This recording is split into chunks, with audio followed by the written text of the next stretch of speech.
Right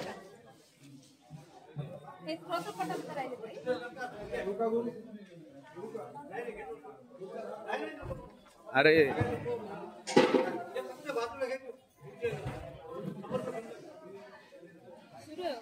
हो ना चालू करत ओम श्री गणेशाय नमः। ओम नमो वेंकटेशाय नमः।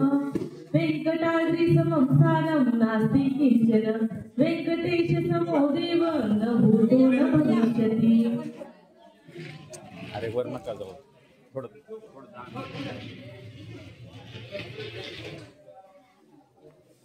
मुरारी सेवक जरादि पीडित निराश जीवन निराश भूषण। वराति सुंदर सुरांगण आरती करांग सोच कुमाराति कृती। कुमार तारक समापनोदय तनुन पातक महापदामय। विहापनोदित सकल गुण विदित कुमार धारा भिज्ञान दीता दित्ति स्पंद। धरणी तलगत सकल हात कलिल सुभासलिल गत बहुल। विविध बलह अति चतुर रुचिर तमः। विलोक मात्र विदलित विविध महापातक स्वामी पुष्करणी समेतस्य।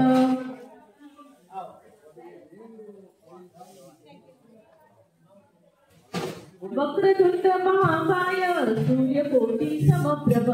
निर्विघ्नं कुरु मे देव सर्वकार्येषु सर्वदा। शुक्लांबरधरं विष्णु शशिवर्णं चतुर्भुजं। प्रसन्नवदनं ध्यायेत् सर्वविघ्नोपशान्तये।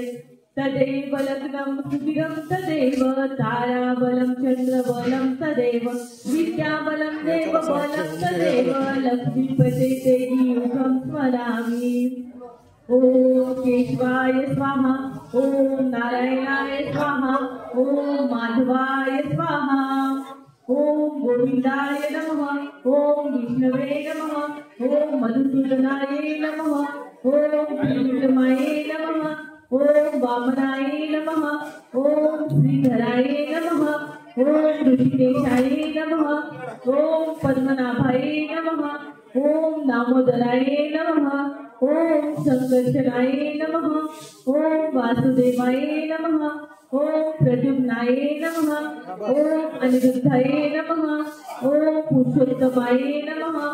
ओम अदजक्षाय नमः। ओम नरसिंहाय नमः। ओम अजिताय नमः। ओम जनार्दयाय नमः। ओम उपेन्द्राय नमः। ओम हरे नमः। ओम श्री कृष्णाय नमः।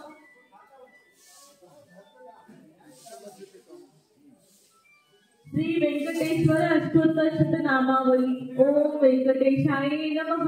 ओम श्रीनिवासाय नमः। ओम लक्ष्मीपते नमः। ओम अनामयाय नमः। ओम अमृताशाय नमः। ओम जगद्वंदाय नमः। ओम गोविंदाय नमः। ओम शाश्वताय नमः। ओम प्रभवे नमः। ओम शेषाद्रिनिलयाय नमः। ओम देवाय नमः। ओम केशवाय नमः। ओम मधुसूदनाय नमः। ओम अमृताय नमः। ओम माधवाय नमः। ओम कृष्णाय नमः। ओम श्रीहरे नमः। ओम ज्ञानपंजराय नमः। ओम श्रीवत्सवक्षसे नमः। ओम सर्वेशाय नमः। ओम गोपालाय नमः। ओम पुरुषोत्तमाय नमः। ओम गोपेश्वर्याय नमः। ओम परमगतिसे नमः। ओम वैकुंठपतये नमः। ओम अव्ययाय नमः। ओम सुधातन्वे नमः। ओम यादवेन्द्राय नमः। ओम नित्ययौवन रूपवत्ते नमः। ओम चतुरात्मेदात्मकाय नमः। ओम विष्णवे नमः। ओम अच्युताय नमः। ओम पद्मिनीप्रियाय नमः। ओम धारापतये नमः। ओम सुरपतये नमः। ओम निर्मलाय नमः। ओम देवपूजिताय नमः। ओम चतुर्भुजाय नमः। ओम चक्रधराय नमः। ओम त्रिधान्ये नमः। ओम त्रिगुणाश्रयाय नमः। ओम निर्विचलाय नमः। ओम निष्कलंकाय नमः। ओम निरांतकाय नमः। ओम निरंजनाय नमः। ओम निराभासाय नमः। ओम नित्यतृप्ताय नमः। ओम निर्गुणाय नमः। ओम निरुपद्रवाय नमः। ओम गदाधराय नमः। ओम शारंग्यपाणिने नमः। ओम नंदकिन्ने नमः। ओम शंखधारधराय नमः। ओम आनंदमूर्तये नमः। ओम अव्यक्ताय नमः। ओम कठस्थाय नमः। ओम वरप्रदाय नमः।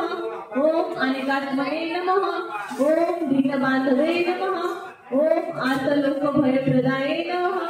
ओम आकाशराजवर्धाय नमः। ओम योगिनिर्मलाय नमः।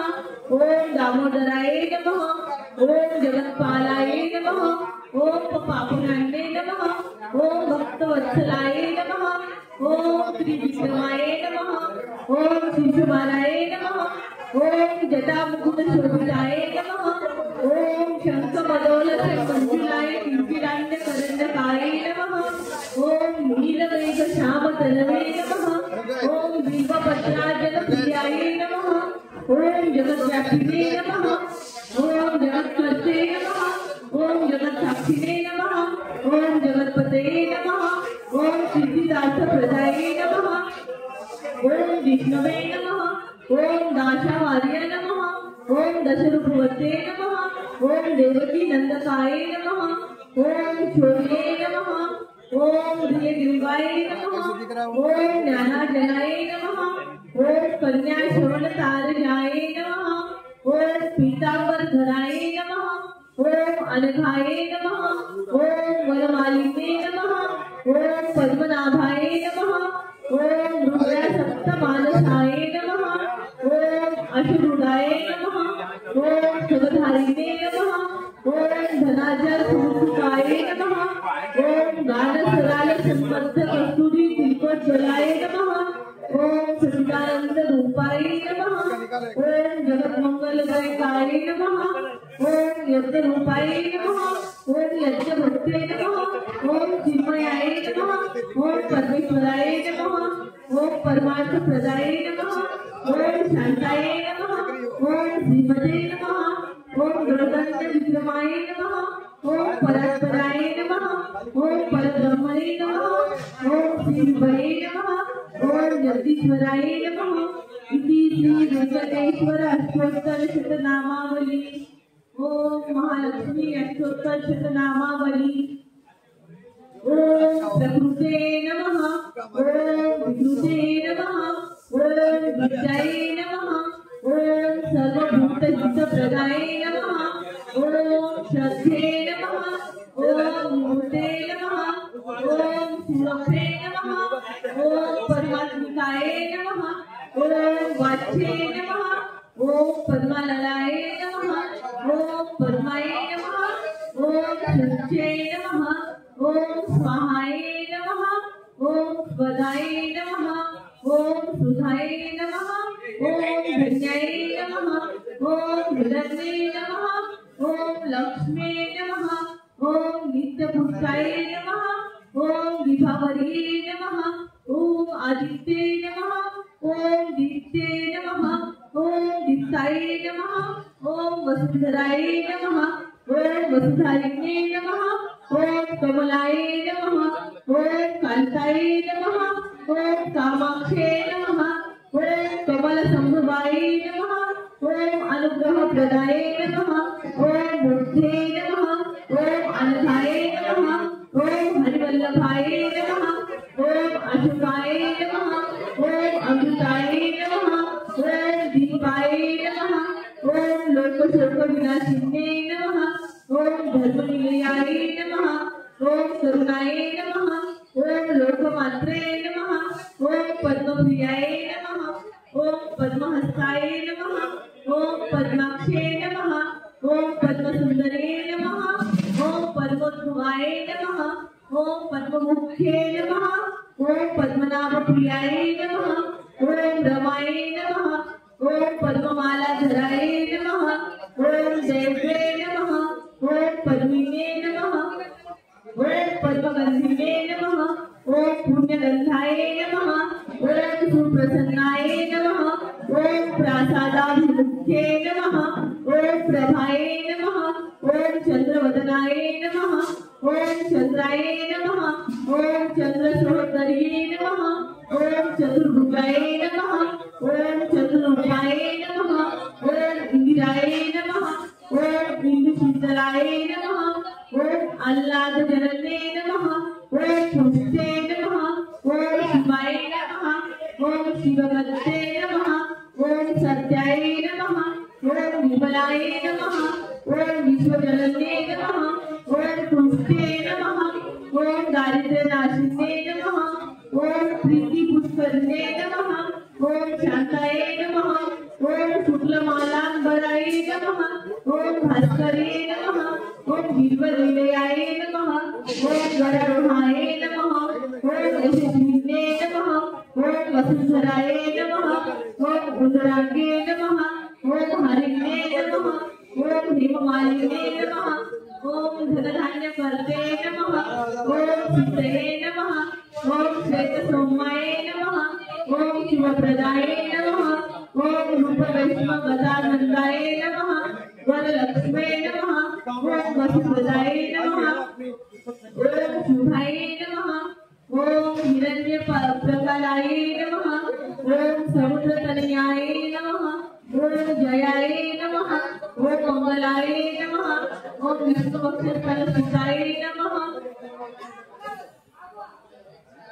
ओम विष्णुपत्ने नमः ओम प्रसन्नाक्षे नमः ओम नारायण समाश्रिताय नमः ओम दारिद्र्यधंसिने नमः ओम देवलक्ष्मे नमः ओम सर्वोपद्रव निवारिणे नमः ओम नवदुर्गाय नमः ओम महाकाल्ये नमः ओम ब्रह्मा विष्णु शिवात्मिकाय नमः ओम त्रिकाल ज्ञान संपन्नाय नमः ओम भुवनेश्वर्ये नमः।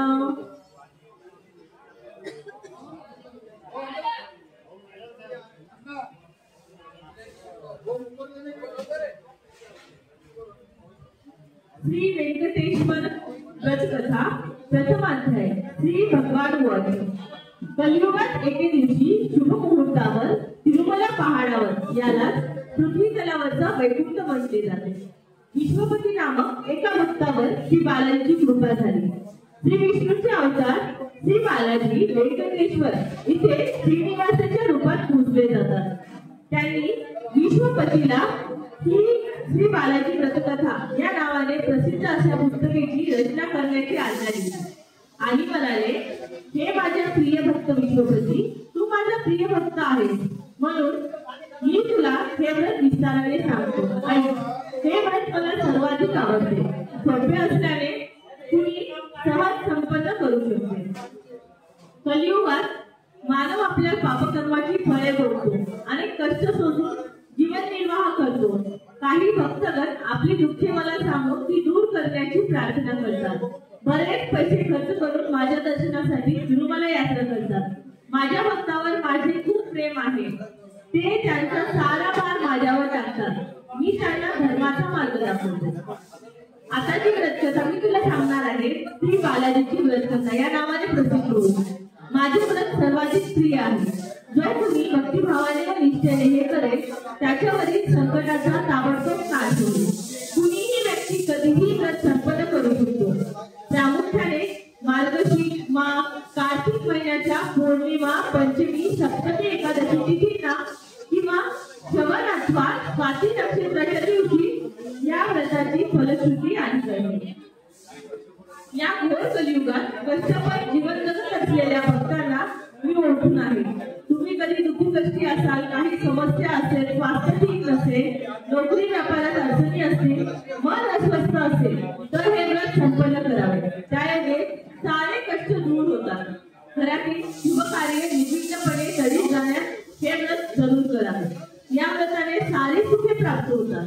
अष्टऐश्वर्य हात जोडून उभी राहतात। हे व्रत प्रातःकाळी अथवा सायंकाळी संपन्न करता येते। आपल्या घरी वा मुक्कामी मंदिरात कुठल्याही पवित्र स्थानी नदीकाठी हे व्रत संपन्न करता येते। या व्रताच्या 5 अध्यायाचे भक्तिभावाने वाचन करावे। शक्यतो मित्रपरिवारासमवेत हे व्रत करण्याचे फल अधिक आहे। हे व्रत करणाऱ्या व्यक्तीला, व्रत ऐकणाऱ्या व्यक्तीला तसेच व्रत पूर्ण झाल्यावर भक्तिभावाने प्रसाद ग्रहण करणाऱ्या व्यक्तीलाही अष्टऐश्वर्य मिळतात. यापूर्वी माझ्या अनेक भक्तांनी मुलींनी हे व्रत करून माझा आशीर्वाद घेतला आहे. सर्व भूलोकवासींना हे व्रत आनंदप्रद व शुभफलदायी आहे. शांत चित्ताने माझे नामस्मरण करत या व्रताचे पालन करा. सर्वप्रथम पूजा करण्याची जागा स्वच्छ करावी. छोटा मंडप बांधून त्यात माझ्या बरोबर श्रीदेवी भूदेवी असलेली तसबीर स्थापन करावी. मंडप भिंतीला लावून ठेवला तरी चालेल. आपल्या कुलदेवताच्या तसबिरी पूजेत ठेवाव्या. नवग्रह व अष्टदिक्पालांना मनोमन नमस्कार करावा किंवा शक्य असल्यास त्यांना आवाहन करावे. सर्वात आधी हळदीच्या गणेश मूर्तीची पूजा करावी. त्यानंतर व्रताच्या 5ही अध्यायाचे निष्ठेने वाचन करावे. हाच पहिला अध्याय आहे.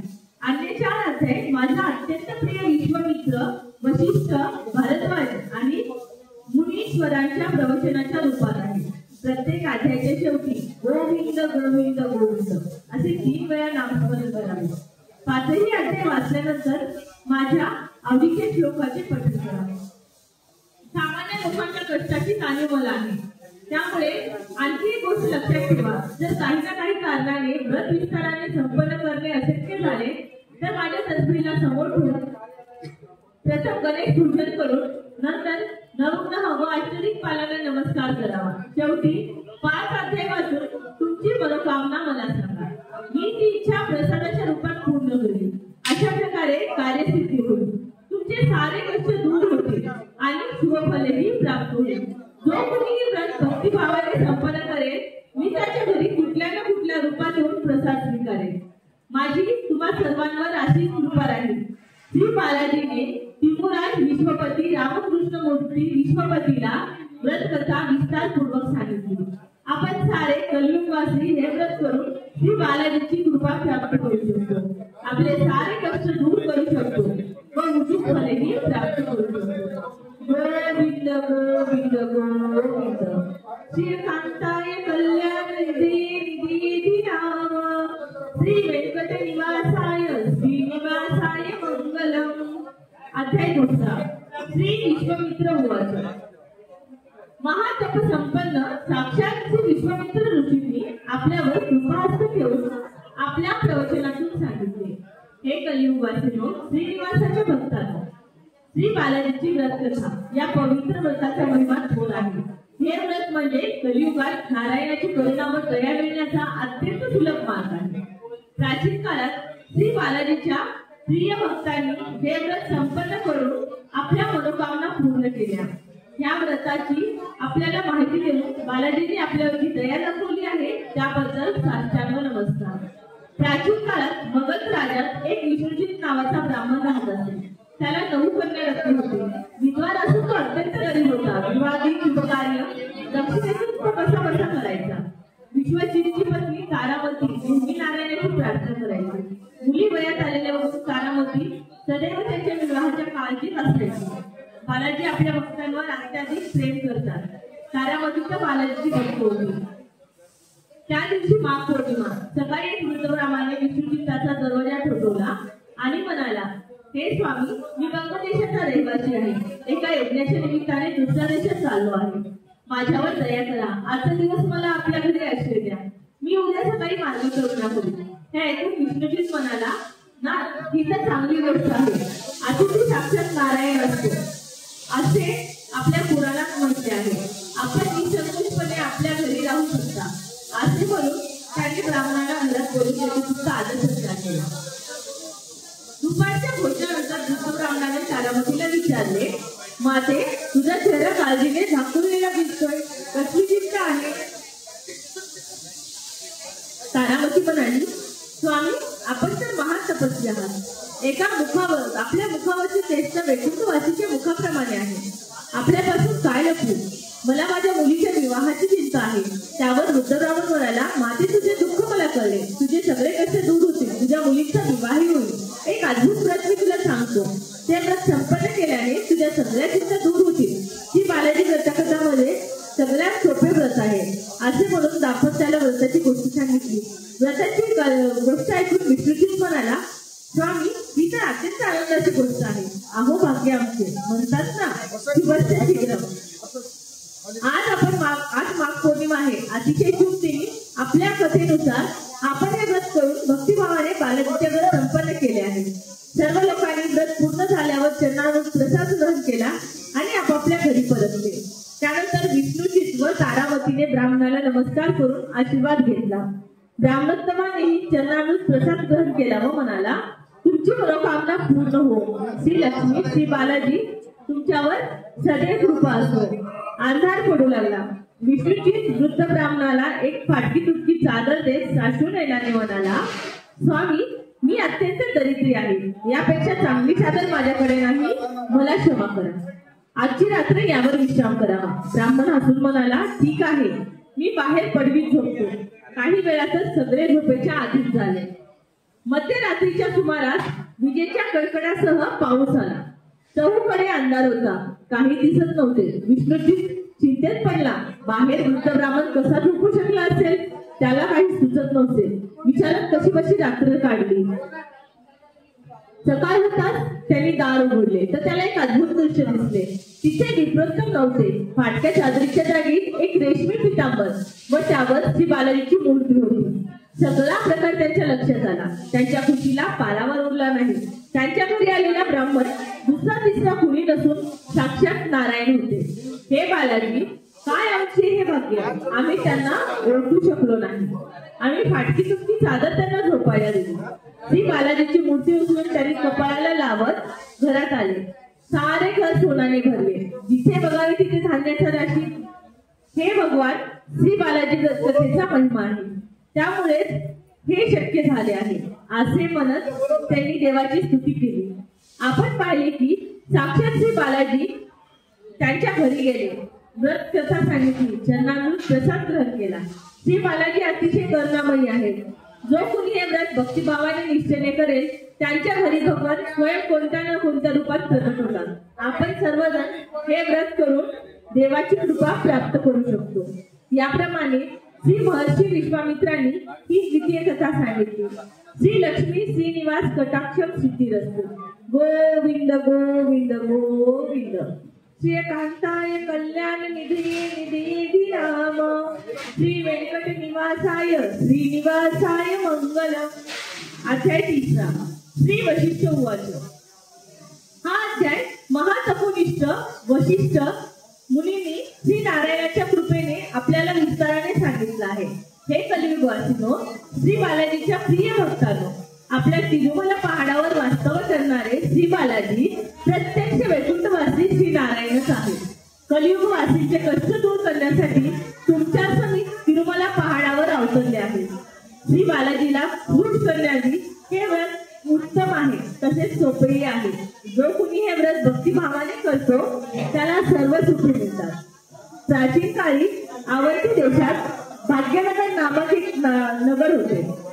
नावाप्रमाणे तिथे अनेक धनवान व्यापारी राहत होते, पण त्यांना आपल्या संपत्तीचा गर्व झाला होता. सामान्य लोकांकडे ते हीन दृष्टीने बघत होते. त्यांच्याकडे असलेली धन दौलत स्वार्जित आहे असे मानून त्यांच्या मनात घमंड होते. परमेश्वराचा नित्य पूजा पाठ तर त्यांनी कधीच सोडून दिला होता. सणासुदीच्या दिवशी सुद्धा ते मंदिरात जात नव्हते, पूजा करत नव्हते. एवढेच नव्हे तर देवापुढे साधा दिवाही लावत नव्हते. एक दिवस सगळे धनवान आपल्या बायकांबरोबर प्रीती भोजनात तंग होते. त्या नगराच्या पूर्वेकडे असलेल्या श्री लक्ष्मीनारायणच्या मंदिरात दिवा लावायला कुणीही गेले नाही. त्या दिवशी विशेष एकादशी होती, ज्याला आपण एक पर्वदिनही मानतो. पण त्या नगरातल्या एकाही धर्मानाला मंदिरात जाऊन पूजा करण्याचा विचारही शिवला नाही. सायंकाळ होता. आकाशात काळे ढग जमले. मुसळधार पाऊस पडू लागला. व्यापारी लोकांची घरे पाण्याने भरली. सारी बहुला अंधार पसरला. सकाळ होईपर्यंत पूर्ण नगर पाण्याखाली गेले. व्यापाऱ्यांची घरे कोसळली. सारे ऐश्वर्य वाहून गेले. असा प्रलय का झाला, एवढा उत्साह का माजला, कुणाला काहीच कळत नव्हते. त्यांना एक विचित्र दृश्य दिसले. नगराच्या बाहेर ज्या झोपड्या होत्या त्या तशाच राहिल्या होत्या. पुराचे पाणी त्यांच्यापर्यंत पोहोचलेच नव्हते. त्यांना आश्चर्य वाटले, एवढ्या पावसातही या व्यवस्थित कशा राहिल्या. ते असे म्हणत तेच वीज कडाडली. आकाशवाणी झाली. अरे मूर्खानो, तुम्हाला तुमच्या संपत्तीचा गर्व झाला, तुम्हाला ती स्वार्जित वाटू लागली, म्हणून असे झाले. या झोपडीत राहणारा देव माझा प्रिय भक्त आहे. सर्वसामान्य असूनही देव नियमितपणे नगरातल्या लक्ष्मीनारायणच्या मंदिरात दिवा लावायचा. इतकेच नाही तर एकादशीला यथाशक्ती श्री बालाजी व्रत करायचा. म्हणून या झोपड्याचे सारे रहिवासी सुरक्षित राहिले. तुम्ही जर सर्वांनी हे व्रत संपन्न केले तर आपले ऐश्वर्य पुन्हा प्राप्त करू शकाल. आकाशवाणी ऐकतात सारे जण मंदिरात जाऊन जसे शक्य झाले तसे एकमेकांच्या संयोगाने बालाजी व्रत संपन्न केले. असे करतात सर्वांना आपापली घरे पूर्वरूपात मिळाली. तेव्हापासून ते सगळेजण श्री बालाजीचे भक्त बनले व प्रत्येक एकादशीला बालाजीचे व्रत करू लागले. त्याद्वारे सुखशांती प्राप्त करून राहू लागले. शेवटी मुक्तीही मिळाली. श्री वशिष्ठ मुनीने या प्रकारे ही कथा ऐकवली. गोविंद गोविंद गोविंद श्रीकांताय कल्याण निधे निधे नाम श्री व्यंकट निवासाय श्रीनिवासाय मंगलम. अध्याय 4. श्री भरद्वाज उवाच. श्री नारायणाला बालाजी व्रत कथा अत्यंत प्रिय आहे. चतुर्थ अध्यायाच्या रूपात श्री भरद्वाज मुनीद्वारे सांगितलेली कहाणी ही अशी आहे. हे कलियुगवासीनो, श्री नारायणाच्या प्रिय भक्तानो, आपण जे व्रत करत आहात ते अद्भुत आहे. आपल्या सर्व मनोकामना पूर्ण करणारा साधा उपाय आहे. श्री बालाजीला प्रसन्न करण्याचा सर्वात सोपा मार्ग आहे. आपल्या सगळ्यांवर कृपा करण्यासाठी वैकुंठवासी विष्णू श्रीनिवासाच्या रूपात तिरुमला पहाडावर अवतरले आहेत. अनेक जन्माच्या पुण्यफलाने तिरुमला पहाडावर पाऊल ठेवण्याचे सौभाग्य प्राप्त होते व परमेश्वराचे दर्शन होते. तसेच हे व्रत संपन्न करण्याचा संकल्प सुद्धा पूर्वजन्मीच्या पुण्यानेच केला जातो. ज्या व्यक्ती हे व्रत संपन्न करतात किंवा कथा ऐकतात अथवा देवाचा प्रसाद ग्रहण करतात त्यांना परमेश्वराची कृपा प्राप्त होते व ते भाग्यशाली होतात. प्राचीन काळी नगरी नावाच्या एका गावात धनगुप्त नामक एक व्यापारी राहत होता. तो अतिशय लोभी होता. ऐश्वर्य मिळूनही त्याचा लोभीपणा कमी झाला नव्हता. हे सारे ऐश्वर्य स्वकर्तृत्वाने मिळाले असे समजून तो घमंड करायचा. अहंकार मनुष्याचा नाश करतो. धनगुप्ताची पत्नी कांतीमती अत्यंत भक्तिभावाने परमेश्वराची पूजा करायची. त्यांना 3 कन्यारत्न होती. तिसरी कन्याकुमारी सगळ्यात जास्त देवभक्त होती. ती नेहमी बालाजीचा नामजप करायची. वडिलांच्या न कळत कायम बालाजी मंदिरात देवदर्शनासाठी जायची. घरी येऊन वडील सोडून बाकी सर्वांना प्रसाद ग्रहण करायला द्यायचे. पतीच्या अशा नास्तिक वर्तणुकीला बघून कांतीमती थोडी चिंतित व्हायची. एक दिवस कुमारी ज्या मैत्रिणीकडे श्री बालाजी व्रत करत होते हे कळल्यावर तिथे गेली. दुपारी व्रत पूर्ण झाल्यावर थोडासा प्रसाद तिने खाल्ला व थोडा घरच्यांसाठी कागदाच्या बुटीत बांधून घेतला. मध्य रस्ता झाल्यावर तिला खूप तहान लागली. मग कुठेतरी थांबून पाणी प्यावे असे तिच्या लक्षात आले. पुढच्याच गल्लीत दुकान आहे. तेव्हा आपल्या बाबांना पूजेबद्दल काहीच न सांगता तिने पटपट पाणी पिले व बाबा रागवतील या भीतीने ती घाईघाईत प्रसादाची पुडी दुकानातच विसरून घरी आली. एकाएकी बाजारात कोलाहल मासला. लोक आरडाओरड करत इकडे तिकडे पळत होती. गलीत सारी दुकाने जळून भस्मसात झाली. दुपारची वेळ, भरीला गरम वारे वाहत होते. धनगुप्त भीतीने थरथर कापू लागला. काही वेळात माझे दुकान जळून खाक होणार या विचाराने त्याच्या हातापायाला कंप सुटला. सगळे लोक आपल्या दुकानांपासून बाहेर पडले. आगीपासून धूळ पळू लागले. पण धनगुप्त तिथेच उभा राहिला. दुकान सोडून जायला तो तयार होईना. जर दुकानात थांबला तर तो जळून खाक होणार या भीतीने हातात ती पुडी उचलून मागचा पुढचा विचार न करता हाताला लागेल ते त्याने तोंडात टाकले. तोंडाला गोड चव आली आणि मनाला दिलासा मिळाल्यासारखे वाटले. तेव्हा एक अद्भुत घटना घडली. आग धनगुप्ताच्या दुकानापर्यंत येऊन थांबली. आगीची झळही दुकानाला लागली नाही. हे काय अवघड, ही कसली किमया? धनगुप्ताच्या तोंडून शब्दही फुटत नव्हता. तिकडे आगीची बातमी कळताच पत्नी कांतीमती तिच्या मुलींना घेऊन बालाजीचे नामस्मरण करत घाईने दुकानापाशी आली. आग त्यांच्या दुकानापाशी येऊन थांबलेली पाहून तिला खूप आश्चर्य वाटले. तेवढ्यात कुमारीला दुकानात विसरलेल्या प्रसादाच्या पुडीची आठवण झाली. धनगुप्ताला झाला प्रकार समजायला वेळ लागला नाही. जी गोष्ट त्याने खाल्ली तो देवाचा प्रसाद होता. हा त्या प्रसादाचा थोर महिमा म्हणून तो त्या दुर्घटनेतून वाचला. धनगुप्तने श्री बालाजीची क्षमा मागितली, स्वतःच्या मुस्काटात मारली. संध्याकाळी लगेचच नगरातल्या लोकांना बोलून श्री बालाजीचे व्रत केले. तेव्हापासून तो देवाच्या सेवेत वेळ घालू लागला. शेवटी मोक्ष मिळवला. आपण बघितले की केवळ प्रसाद ग्रहण करण्याने धनगुप्त भला मोठ्या संकटातून पार पडला. बालाजीचा महिमा आगाध आहे. आपण सर्वजण यथाशक्ती व्रत करून परमेश्वराचा अनुग्रह प्राप्त करू शकतो. श्री भरद्वाज मुनींनी ही चतुर्थ कथा येथे संपवली. गोविंद गोविंद गोविंद श्रीकांताय कल्याण निधे निधेधि नाम श्री व्यंकट निवासाय श्रीनिवासाय मंगलम. अध्याय 5. श्री अत्रि उवाच. तिरुमला तिरुपतीला भूलोकाचे वैकुंठ धाम म्हणतात. पुराणात म्हटले आहे की तिरुमला सारखे पवित्र क्षेत्र श्री बालाजी सारखे दैवत न आधी कधी झाले आणि न पुढे कधी होणार. श्रीनिवासाच्या रूपात अवतीर्ण झालेले श्री नारायण आपल्या भक्तांवर अतोनात प्रेम करतात. आपला सारा भार जे त्यांच्यावर टाकतात त्यांचे नाव स्मरण करतात. अशा बालाजी भक्तांवर बालाजी प्रसन्न होतात आणि त्यांना प्रसन्न करण्याचा सर्वात सोपा उपाय म्हणजे श्री बालाजीची व्रतकथा. या अद्भुत व्रतकथेची माहिती देताना महातप संपन्न श्री अत्रि महर्षी म्हणतात, हे बालाजीच्या प्रिय भक्तांनो, कलियुगात आपल्या सौभाग्याबद्दल काय बोलावे. कृतयुग, त्रेतायुग आणि द्वापर युगात अत्यंत कठोर जप करूनही प्रसन्न न होणारे श्री नारायण या व्रत केवळ नामस्मरणाने आपल्यावर कृपा करतात. विश्वासाने मारलेल्या तुमच्या हाकेला प्रतिसाद देत असतात. असे करुणामय आहेत श्री बालाजी. पवित्र तिरुमला पहाडावर ठेवलेले एक पाऊल तुमच्या जन्माच्या पुण्य फलाइतके असते. प्राचीन काळात कोमार देशात मित्र नामक एक धोबी राहत होता. रोजच्या त्याच्या कामात धार्मिक कार्य तो करत जीवननिर्वाह करत होता. त्याच्या अपंगत्व त्याची मोठी चिंता होती. त्यामुळे तुटलेल्या कपड्याचे गाठोडे बांधून घरी पोहोचवणे त्याला कठीण होऊ लागले. त्याचे कुटुंब मोठे होते. मेहनत केल्याशिवाय दोन वेळ खायलाही मिळणे अशक्य होते. नियमितपणे तो बालाजीची पूजा करायचा. एक ना एक दिवस देव प्रसन्न होतील अशा आशेवर तो जगत होता. भक्तांवर कृपा करणारे श्री बालाजी हे सगळं बघत होते. जी व्यक्ती आपल्या कर्मातून मुक्त होते तिला बालाजी कुठल्या ना कुठल्या रूपात येऊन रक्षण करतात. एक दिवस संध्याकाळी नेहमीप्रमाणे मित्र कपडे धुवून ते काठोडे पाठीवर टाकून हळूहळू चालत होता. वाटेत त्याला एक वृद्ध ब्राह्मण भेटले. पाठीवरचे काठोडे खाली उतरून वयाने मोठे असलेल्या ब्राह्मणाला त्याने आदराने वाकून नमस्कार केला. त्यावर विप्रोत्तम म्हणाला, तुला तुझ्या अपंग पायाने किती कष्ट सोसावे लागत आहेत. तुझे दुःख बघवत नाही. मित्र म्हणाला, हे नाथ, आपण मोठे आहात. मोठा परिवार असल्यामुळे मला या कामातून मोकळीक मिळू शकत नाही. हे अपंगत्व जाण्यासाठी काही उपाय असेल तर सांगा. त्यावर ब्राह्मण म्हणाला, ऐक, मी जरूर सांगेन. लक्षपूर्वक ऐक. एक असे व्रत सांगतो जे केल्याने तुझे अपंगत्व नाहीसे होईल. तुला अष्ट ऐश्वर्य मिळतील.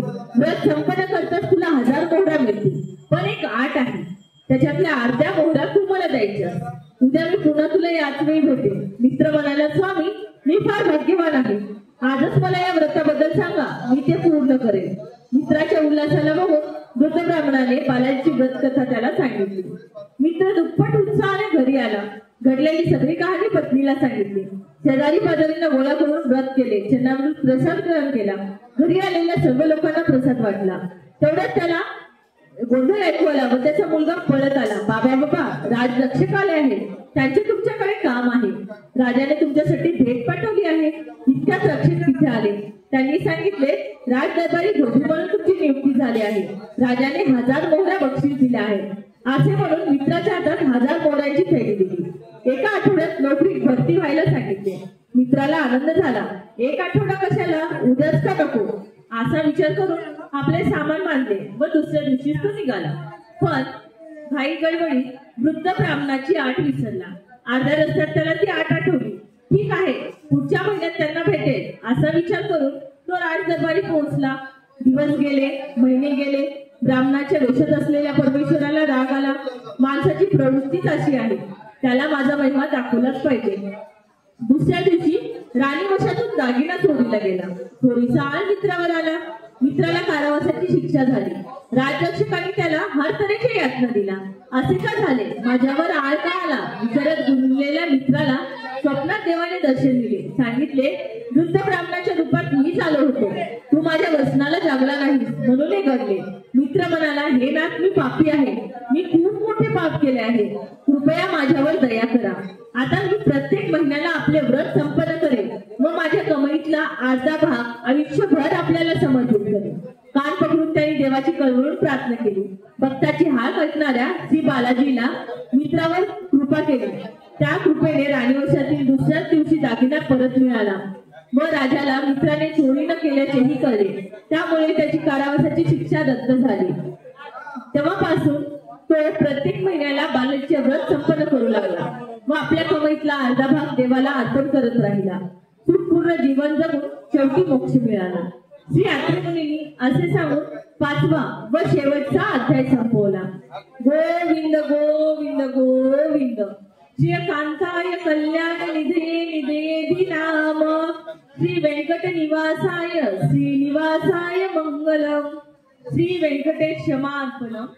मंत्रहीनम क्रियाहीनम भक्तिहीनम जनार्दनम. यत् पूजितं मया देव परिपूर्णं तदस्तु ते. अनया ध्यान वाहनादि षोडोपचार पूजयाच. भगवान सर्वात्मक श्री लक्ष्मी पद्मावती समेत श्री वेंकटेश स्वरूप भगवान सुप्रीतः सुप्रसन्नो वरदो भवतु. श्री वेंकटेश्वर देव प्रसादं शिरसा गृह्णामि. गोविंदा गोविंदा गोविंदा.